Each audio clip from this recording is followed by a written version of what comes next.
Hi friends, ಸಿಬ್ಬಂದಿ ಆಯ್ಕೆ ಆಯೋಗ SSC ಸ್ಟಾಫ್ ಸೆಲೆಕ್ಷನ್ ಕಮಿಷನ್ನಲ್ಲಿ ಒಂದು ಭರ್ಜರಿ ನೇಮಕಾತಿ ನಡೆಯಲಿದೆ. ಪೊಲೀಸ್ ಕಾನ್ಸ್ಟೇಬಲ್ ಹುದ್ದೆಗಳಾಗಿದ್ದು, ನಿಮಗೆ ಗೊತ್ತಿದೆ ರಾಜ್ಯ ಸರ್ಕಾರದಲ್ಲಿ ಈಗ ಒಳ ಮೀಸಲಾತಿಗೆ ಸಲುವಾಗಿ ಯಾವುದೇ ರೀತಿಯಿಂದ ನೋಟಿಫಿಕೇಷನ್ ಅವರು ಬಿಡ್ತಾ ಇರಲಿಲ್ಲ. ಈಗ ಕೂಡ ಒಳ ಮೀಸಲಾತಿ ಎಲ್ಲ ಮುಗಿದ ಮೇಲೆ ಕೂಡ ಯಾವುದೇ ರೀತಿಯಿಂದ ನೋಟಿಫಿಕೇಷನ್ ಕೂಡ ಆಗ್ತಾ ಇಲ್ಲ.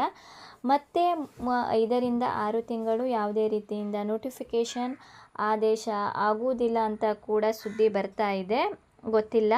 ಹೋರಾಟ ಕೂಡ ನಡೆಯುತ್ತಾ ಇದೆ. ಮೊನ್ನೆ ಧಾರವಾಡದಲ್ಲಿ ಕೂಡ ಹಲವಾರು ಅಭ್ಯರ್ಥಿಗಳು ಹೋರಾಟ ಕೂಡ ನಡೆಸಿದರು. ಸೊ ಈಗ ಕೇಂದ್ರ ಸರ್ಕಾರದಿಂದ ಹಲವಾರು ನೋಟಿಫಿಕೇಷನ್ ಆಗ್ತಾ ಇದೆ. ಇಲ್ಲಿ ಈಗ ಪೊಲೀಸ್ ಕಾನ್ಸ್ಟೇಬಲ್ ಹುದ್ದೆಗೆ ಮಹಿಳೆಯರಿಗೆ ಮತ್ತು ಪುರುಷರಿಗೆ ಇದು ಒಂದು ಒಳ್ಳೆಯ ಅವಕಾಶ ಇದೆ. ಟೋಟಲ್ ನೋಡೋದಾದರೆ ಇಲ್ಲಿ 7,565 ಇದು ಒಂದು ಭರ್ಜರಿ ನೇಮಕಾತಿ ಅಂತಲೇ ಹೇಳಬಹುದು. ಇಷ್ಟು ಇಲ್ಲಿ ವೇಕೆನ್ಸಿ ಖಾಲಿ ಇದೆ. ಬೇರೆ ಬೇರೆ ಕ್ಯಾಟಗರಿ ವೈಸ್ ಕೂಡ ಇದೆ. ಮಹಿಳೆಯರು ಕೂಡ ಅಪ್ಲೈ ಮಾಡಬಹುದು, ಪುರುಷರು ಕೂಡ ಅಪ್ಲೈ ಮಾಡಬಹುದು. ಯಾವ ರೀತಿ ನೀವು ಅಪ್ಲೈ ಮಾಡಬೇಕು, ಸ್ಟಾರ್ಟಿಂಗ್ ಡೇಟ್ ಮತ್ತು ಎಂಡಿಂಗ್ ಡೇಟ್ ಅಪ್ಲಿಕೇಶನ್ ಹಾಕಲು ಯಾವುದು, ಅದೇ ರೀತಿ ಯಾವೆಲ್ಲ ಒಂದು ಶೈಕ್ಷಣಿಕ ಅರ್ಹತೆ ಬೇಕು, ಯಾವ ರೀತಿ ಪರೀಕ್ಷೆ ನಡೆಯುತ್ತದೆ, ಸಂಪೂರ್ಣ ಮಾಹಿತಿ ವಿಡಿಯೋದಲ್ಲಿ ತಿಳಿಸಿಕೊಡುತ್ತೇನೆ. ವಿಡಿಯೋ ಸ್ಕಿಪ್ ಮಾಡದೆ ಕೊನೆವರೆಗೂ ನೋಡಿ. ಯಾರೆಲ್ಲ ನನ್ನ ಚಾನೆಲ್ ಹೊಸದಾಗಿ ನೋಡುವವರು ಪ್ಲೀಸ್ ಸಬ್ಸ್ಕ್ರೈಬ್ ಮಾಡಿ ಮತ್ತು ಪಕ್ಕದಲ್ಲಿರೋ ಬೆಲ್ ಐಕಾನನ್ನು ಕ್ಲಿಕ್ ಮಾಡಿ. ನೋಡಿ, date of submission of the online application 22/9 ಅಂದರೆ ಸೆಪ್ಟೆಂಬರ್ 22ನೇ ತಾರೀಕಿನಿಂದ ಲಾಸ್ಟ್ ಡೇಟ್ ಅಕ್ಟೋಬರ್ 21ರವರೆಗೆ ನೀವು ಅರ್ಜಿಯನ್ನು ಸಲ್ಲಿಸಬಹುದು.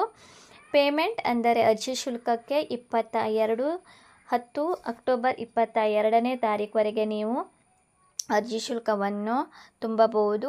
ಅದೇ ರೀತಿ date of window for online application form, ಏನಾದರೂ ನೀವು ಅಪ್ಲಿಕೇಶನ್ ಹಾಕಿದ್ದಲ್ಲಿ ಏನಾದರೂ ಕರೆಕ್ಷನ್ ಅಥವಾ ಪೇಮೆಂಟ್ನಲ್ಲಿ ಏನಾದರೂ ಕರೆಕ್ಷನ್ ನೀವು ಅಕ್ಟೋಬರ್ 21ನೇ ತಾರೀಕುವರೆಗೆ ನೀವು ಹಾಕಲು ನಿಮಗೆ ಅವಕಾಶ ಇದೆ. ಅದೇ ರೀತಿ ಕಂಪ್ಯೂಟರ್ ಬೇಸ್ಡ್ ಎಕ್ಸಾಮಿನೇಷನ್ ಡಿಸೆಂಬರ್ ಅಥವಾ ಜನವರಿಯಲ್ಲಿ ನಡೆಯಬಹುದು ಅಂತ ಮಾಹಿತಿಯನ್ನು ನೀಡಿದ್ದಾರೆ. ನಾವು ನೋಡಿ ಪೇ ಸ್ಕಿಲ್ ನೋಡುವುದಾದರೆ ಸಂಬಳ ನಿಮಗೆ ಇದು ಒಂದು ಪೇ ಲೆವೆಲ್ 3 ಒಂದು ಆಗಿರುವುದರಿಂದ 21,700ರಿಂದ 69,100 ರೂಪಾಯಿ. ಇದು ಒಂದು ಗ್ರೂಪ್ ಸಿ ಹುದ್ದೆಗಳಾಗಿರುತ್ತದೆ.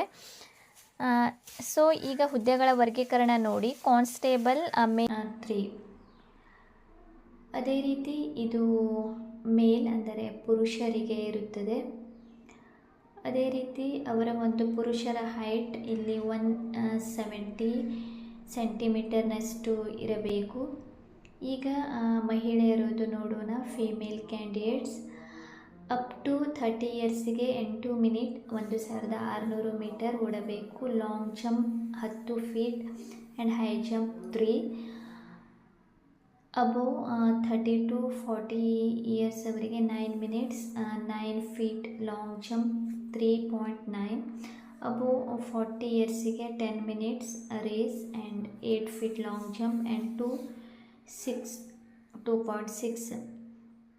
ಅದೇ ರೀತಿ ಅವರ ಒಂದು ಎತ್ತರ ನೋಡುವುದಾದರೆ 157 157 ಸೆಂಟಿಮೀಟರ್ ಮಹಿಳೆಯರು ಇರಬೇಕು. ನೋಡಿ, ಹೈಟ್ ಇಲ್ಲಿ ಕಡ್ಡಾಯವಾಗಿರುತ್ತದೆ. ಪುರುಷರಿಗೆ 170 ಸೆಂಟಿಮೀಟರ್ ಮತ್ತು ಮಹಿಳೆಯರಿಗೆ 157. ಅಂಥವರಷ್ಟೇ ನೀವು ಅಪ್ಲೈ ಮಾಡಿ. ಇಲ್ಲದಿದ್ದರೆ ನೀವು ಪರೀಕ್ಷೆ ಬರೆದು ಪಾಸ್ ಆಗಿ ಆಮೇಲೆ ಫಿಸಿಕಲಲ್ಲಿ ನೀವು ಫೇಲ್ ಆಗುತ್ತೀರಿ ಫ್ರೆಂಡ್ಸ್.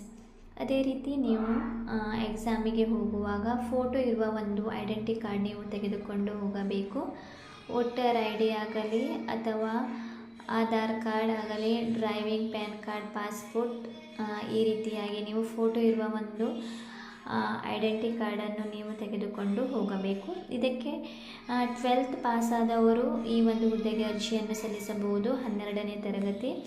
ಏನಾದರೂ ಡೌಟ್ ಇದ್ದರೆ ಫ್ರೆಂಡ್ಸ್ ನೀವು ಕಮೆಂಟ್ ಸೆಕ್ಷನಲ್ಲಿ ಕೇಳಬಹುದು. ಯಾಕಂದರೆ ಆಲ್ಮೋಸ್ಟ್ ಇಲ್ಲಿ 70 ಪೇಜ್ PDF ಇರುತ್ತದೆ. ಸೊ ಎಲ್ಲದೂ ಕೂಡ ಹೇಳಲು ಆಗುವುದಿಲ್ಲ.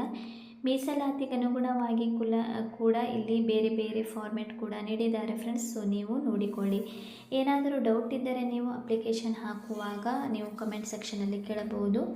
ಅಪ್ಲಿಕೇಶನ್ ನೀವು ssc.gov.in ಈ ಒಂದು ವೆಬ್ಸೈಟ್ಗೆ ಹೋಗಿ ನೀವು ಅರ್ಜಿಯನ್ನು ಸಲ್ಲಿಸಬೇಕು. ವೆಬ್ಸೈಟ್ ಲಿಂಕನ್ನು ನಾನು ಡಿಸ್ಕ್ರಿಪ್ಷನಲ್ಲಿ ನೀಡುತ್ತೇನೆ. ಅಲ್ಲಿಂದ ನೀವು ಡೈರೆಕ್ಟ್ ಕ್ಲಿಕ್ ಮಾಡಿ ಅಲ್ಲಿಂದ ನೀವು ಅರ್ಜಿಯನ್ನು ಸಲ್ಲಿಸಬಹುದು. ನೋಡಿ ಇಲ್ಲಿ ಇದೆ ssc.gov.in ಈ ಒಂದು ವೆಬ್ಸೈಟಿಗೆ ಹೋಗಿ ನೀವು ಅರ್ಜಿಯನ್ನು ಸಲ್ಲಿಸಬೇಕು. ಏನಾದರೂ ಡೌಟ್ ಅಥವಾ ಅರ್ಜಿ ಸಲ್ಲಿಸುವಾಗ ಏನಾದರೂ ನಿಮ್ಮ ಒಂದು ಪ್ರಾಬ್ಲಮ್ ಆದರೆ ನೀವು ಕಮೆಂಟ್ ಸೆಕ್ಷನಲ್ಲಿ ಕೇಳಬಹುದು ಫ್ರೆಂಡ್ಸ್. ಸೊ ರಾಜ್ಯ ಸರ್ಕಾರದಿಂದ ಈಗ ಇಷ್ಟು ಬೇಗ ಯಾವುದೇ ರೀತಿಯಿಂದ ನೋಟಿಫಿಕೇಷನ್ ಬರುವುದಿಲ್ಲ. ಸೊ ಯಾರು ನೆಕ್ಸ್ಟ್ ಯಾವುದಾದ್ರೂ ಒಂದು ಹುದ್ದೆಗೆ ಪ್ರಿಪೇರ್ ಮಾಡುತ್ತಿದ್ದೀರಿ, ಇದು ಒಂದು ಒಳ್ಳೆಯ ಅವಕಾಶ. ಪೊಲೀಸ್ ಹುದ್ದೆಗೆ ಯಾರೆಲ್ಲ ಜಾಯ್ನ್ ಆಗಲು ಇಷ್ಟಪಡುತ್ತಿದ್ದೀರಿ, ಸೊ ನೀವು ಇಲ್ಲಿ ಕೇಂದ್ರ ಸರ್ಕಾರದಲ್ಲಿ ಕೂಡ ಈ ಒಂದು SSC ಸ್ಟಾಫ್ ಸೆಲೆಕ್ಷನ್ ಕಮಿಷನ್ ಈ ಒಂದು ಡಿಪಾರ್ಟ್ಮೆಂಟಿನಲ್ಲಿ ನೀವು ಕೂಡ ಅಪ್ಲೈ ಮಾಡಬಹುದು ಫ್ರೆಂಡ್ಸ್.